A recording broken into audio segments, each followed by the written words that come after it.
Hello everyone, আসসালামু আলাইকুম। আপনারা যারা খুচরা এবং পাইকারি নিতে চান তারা অবশ্যই স্ক্রিনে দেওয়া হোয়াটসঅ্যাপ ইমো নাম্বারে যোগাযোগ করতে পারেন।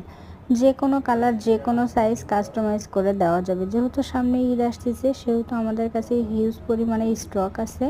আপনার বাচ্চার বডি এবং লং মাপ বলে আমাদের কাছে অর্ডারটা কনফার্ম করতে পারেন। আর অর্ডার কনফার্ম করতে গেলে অবশ্যই আপনাকে স্ক্রিনে দেওয়া হোয়াটসঅ্যাপ ইমো নাম্বারে যোগাযোগ করতে হবে। তো সবাই ভালো থাকবেন।